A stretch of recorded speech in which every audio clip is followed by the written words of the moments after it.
This is a documentary about Bobby Mackey's country music world, electronic voice phenomenon, and other ITC experiments that I've conducted at Bobby Mackey's country music world. We're also going to take a little bit of a dive into some of the people that are involved with the location and its bizarre history.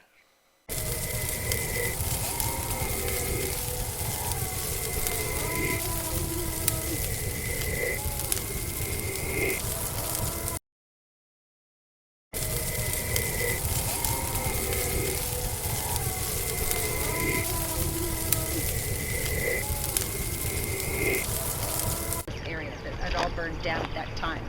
Now, when George Remus had it, he owned one of the distilleries over there. They had a tunnel that went underneath this road from our building here to the distillery. In 1968, when the feds came in and raided the Latin quarters for the final time, they filled that in. They also filled in the well so that we could use that tunnel anymore to run liquor or alcohol. Now, this area right here is where that great big carriage house used to sit burnt down. We had a witness that had been here back in the day that was a kid at the time that said he saw a man actually get shot who was standing in the driveway right here right back of it. He said that when he got shot, he was 20 feet back if that balloon hit him. It was not like what you see in the movies at all. So this was the structure that caught on fire in like 1978 or something? Out here was. Yeah. Right, it's gone, it doesn't exist. Now, if you're lucky enough to catch a train parked here, you should take pictures because a lot of times we get full body apparitions of men coming from the railroad cars to the club. A lot of times they are neon green outlined or neon white outlined. I just noticed a little while ago something new for me, but apparently they used to have another entrance that came up in here because there was a doorbell and a window.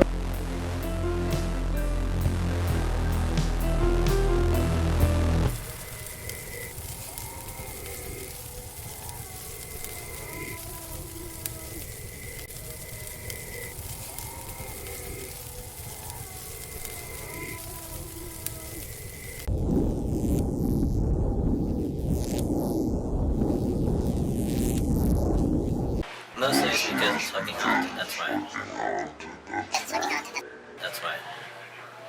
So many things have happened at this location that it's undoubtedly one of the most haunted places that I've ever investigated.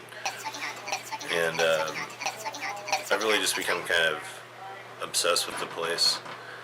And I've visited it on multiple occasions, conducted at least 4 full investigations there. And I feel like it's given me a specific kind of insight into the property, into the history, into the kind of feelings of the environment. I mean, you really only have to go there to experience it. Um, Most of the time, people who travel to the location end up having some type of experience, or someone that they're with does. There's a lot of people who have claimed to have brought things home with them. By things, I mean spirits, ghosts, demons. I mean, after all, there is supposed to be a portal to hell in the basement. There's been quite a bit of attention given to the basement at Bobby Mackey's.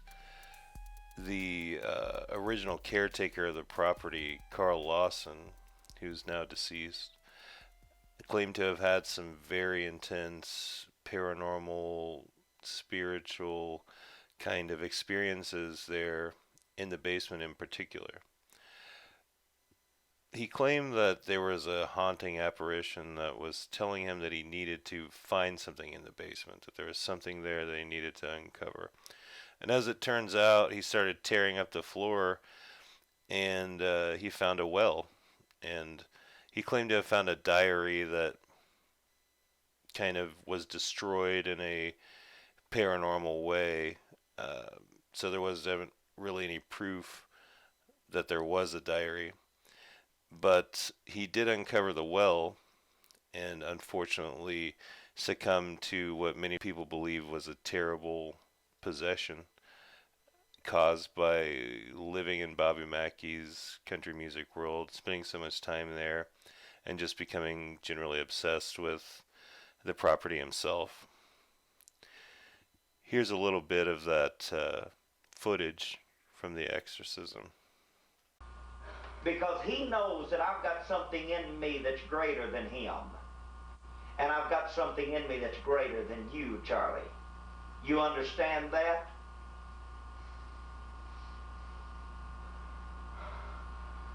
You understand that? Huh?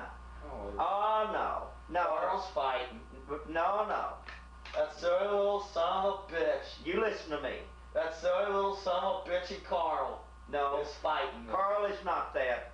Carl's a good person. Now, it's time for you to leave. I try to keep him away. I try to keep him away from church. Well, Ever since he was a little kid, all he wanted to do was go to school and pray. That's all he ever wanted to do. But I got him riding around here on his bicycle one day, and he didn't know what happened to him when he found these $5 in the back. I know he didn't know what happened to him, but you did. And he entertained you, and now then you're trying to take him over, and you're trying to rule his life, and I'm here to put a stop to it. You understand that? You understand that, Charlie? Carl's so fucking stupid. You understand that, Charlie? He ain't. You quit telling Carl he's stupid. You hear me? You understand me? Okay. Now I'm telling you, it's time for you to leave. Now, whether or not you believe in demons, demonic possession, spiritual obsession, or possession or anything like that, Carl definitely believed that he was possessed. The person who was doing the exorcism believed that he was possessed, and a lot of other people do as well. As it turns out, Carl had spent a lot of time in his life around the property before he was actually working for Bobby Mackey.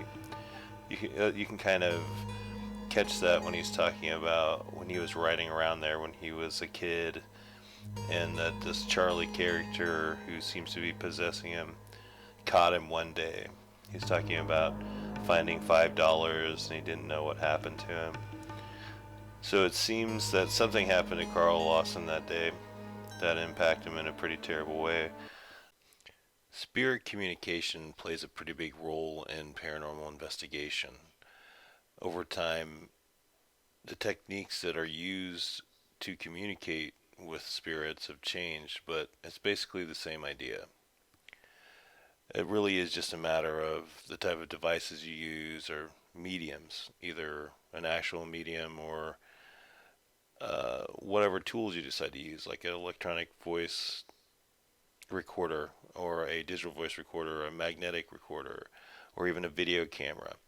A lot of the times people have found that their evidence will not match up. For instance, they'll catch something on a video recording, but they won't catch it on an audio recording. Now, at Bobby Mackey's, I have found some Class A EVPs, which is, in my opinion, these EVPs and other people's who have examined them are clear, actually anomalous events or audio events. And I have a few of those that I've collected here and that are related to the site, in particular in the basement of the location where a lot of the activity that I've captured as far as EVP goes has occurred. So I'm going to go ahead and you guys can listen to that now, and you'll see what I'm talking about. The basement is where I experienced the most intense paranormal experiences.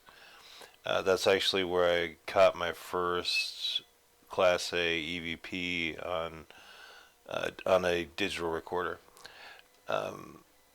It was really one of the most bizarre experiences that I've ever had in my life. I had heard EVP, I had captured EVP, I had actually heard disembodied voices on different investigations in different locations. But never had I heard something quite like this. Just one of the most intelligent, sneaky, underhanded kind of messages that I had ever received from the dead. I'll go ahead and play that EVP here for you in just a second. Let me go ahead and describe the scenario. We had come to the end of our tour / investigation that Wanda K was conducting, and we were actually down in the basement in a part that was kind of totally in the back, kind of the farthest point away in the basement from the door, and we were all sitting around in chairs in a circle. We had decided to do an EVP experiment. Wanda had borrowed my EMF meter and was going around, walking around the circle, and she would put it next to us. And when she put it on the right side of us, nothing happened. But when she put it on the left side of us, it would always go off. And so it came my turn, and she came to me, and she put it next to me, and it went off. And I asked, "Who is to the left of me?" And then this is the response that I got. And that's the original version that I got as a direct response. I'll play that one more time. And now I'll play a cleaned up, quieter version where you might be able to hear the exact words.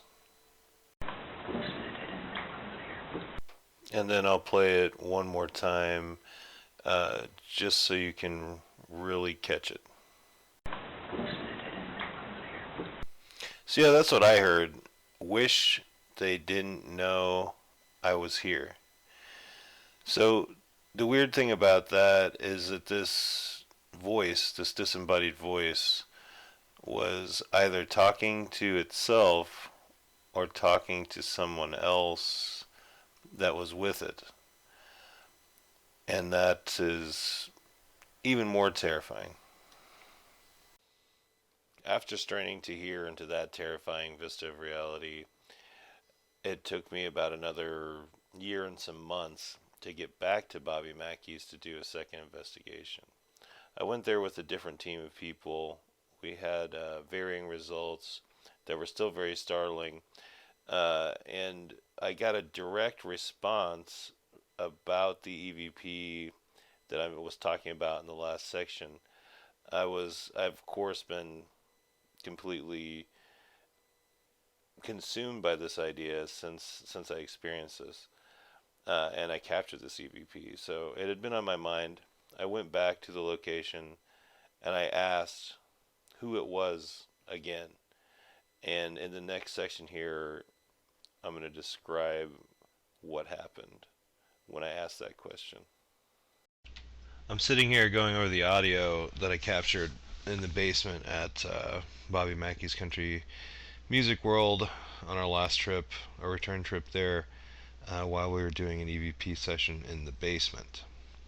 Now, last time I was there, I was down in the basement, and I asked the question, who is to the left of me? And the response that I captured was, I wish they didn't know that I was here. So on my return trip, I was down in the basement and I was asking who it was that had spoken to me and who they were talking to. Now I am going to go ahead and play the original EVP, and then I'm going to play what I believe is a response to my question, a kind of an indirect response, or a conversation that is again that seems to be being carried out by two different people that obviously aren't visible in the room, and it's a response and then a response to that. So I'll go ahead and play the original EVP, and then I'll play the one that I just captured, and I'll see what you guys think about it. Here we go. I would like for the person who spoke about me, about our group, to come forward and give me their name. From 12:30 to 2:30, it's MK Watch Party. It's a big Tim Albany. There, did you hear that? It didn't bother me. I'll go ahead and play that again. And one more time. Pretty intense, right? Well, here's the response to that. So here it is all together now.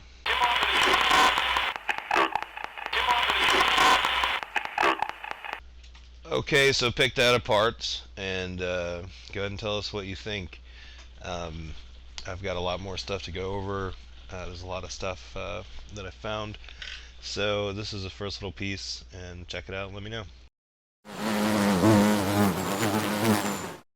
Although I've captured varying amounts and varying degrees of paranormal evidence, the particular EVP that I captured at Bobby Mackey's the first time that I went there with a handheld digital recorder, that I actually, that not only I heard, but the people that I was with heard as well, was pretty much what's cemented the fact that EVP, electronic voice phenomenon, is real and that I have experienced it indefinitely.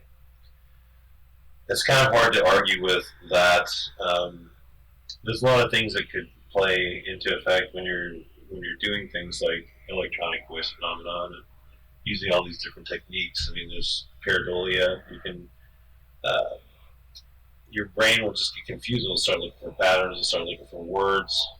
And, anything that can help make sense of the noise.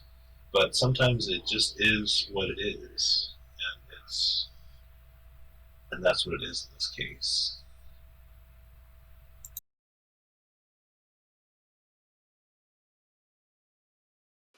Now that we've talked about electronic voice phenomenon and some of the specific EVPs that I captured at Bobby Mackey's,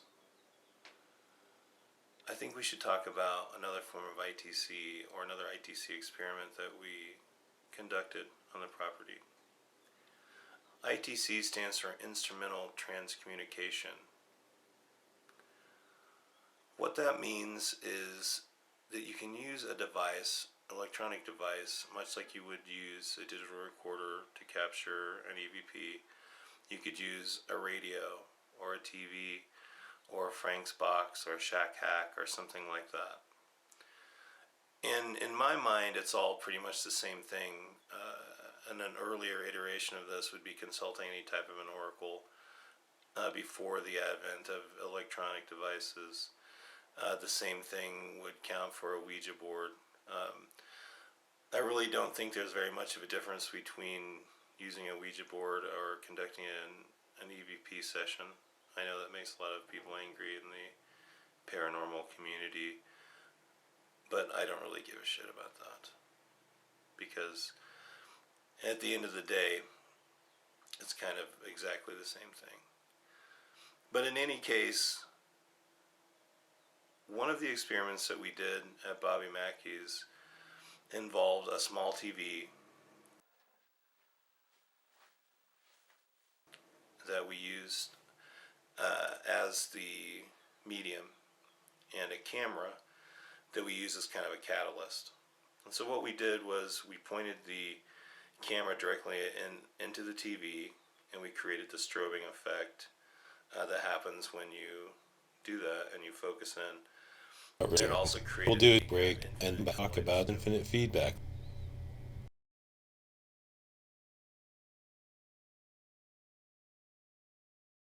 Let's all go to the lobby to get ourselves a treat.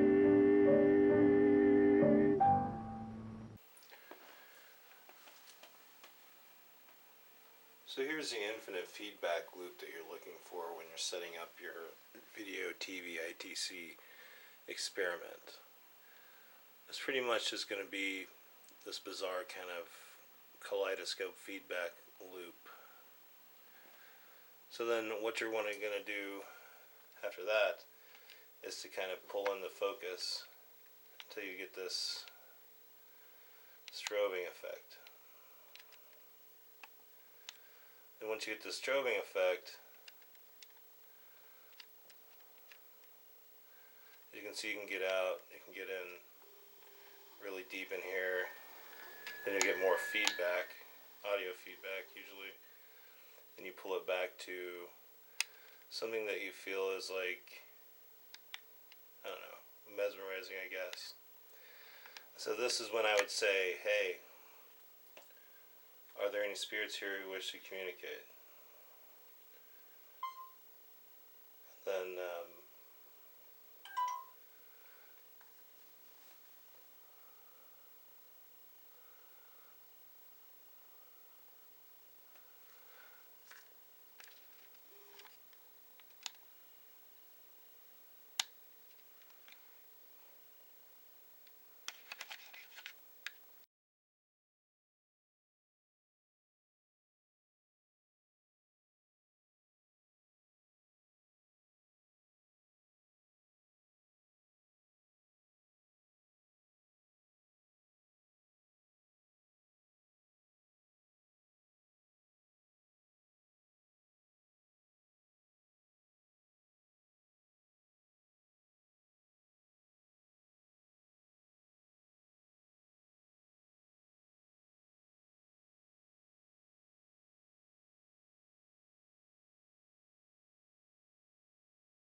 Let's all go to the lobby.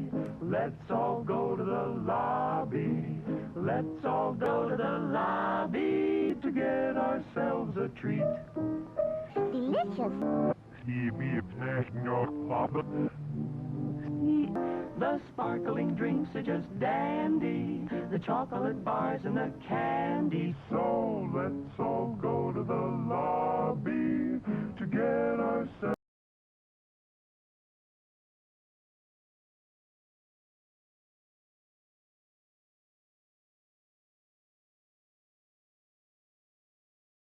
it's strobing into this infinite kaleidoscope effect. And you basically do the same thing that you would do in an EVP session, and you communicate with spirits or whatever. You know, just ask the question, state your intent, and see what happens.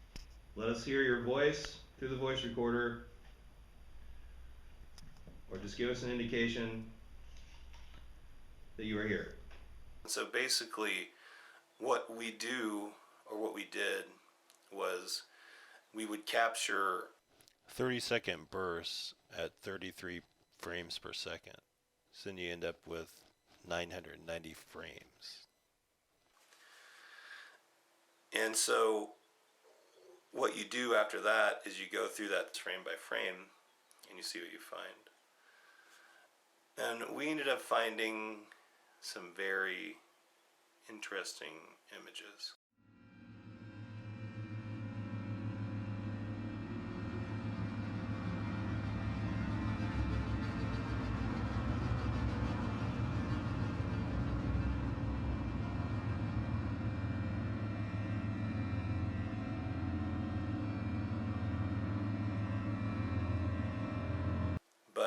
It's important also to not go over maybe 30 seconds at a time while you're doing this experiment, because it's difficult enough to go over and look at 999 frames individually.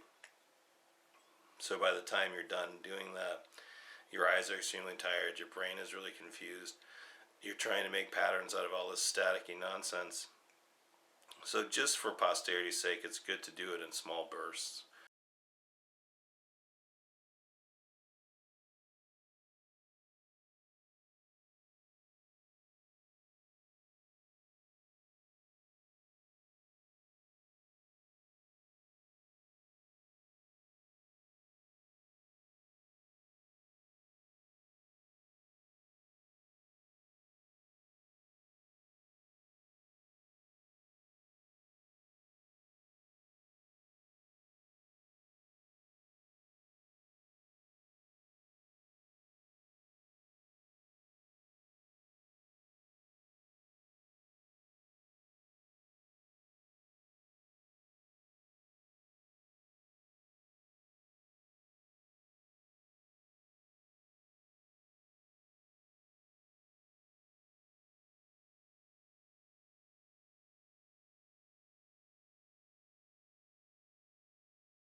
And you basically do the same thing that you would do in an EVP session, and you communicate with spirits or whatever.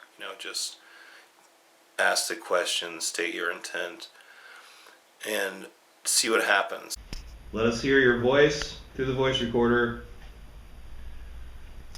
or just give us an indication that you are here. So basically, what we do, or what we did, was we would capture 30-second bursts at 33 frames per second. So then you end up with 990 frames. And so what you do after that is you go through that frame by frame and you see what you find. And we ended up finding some very interesting images.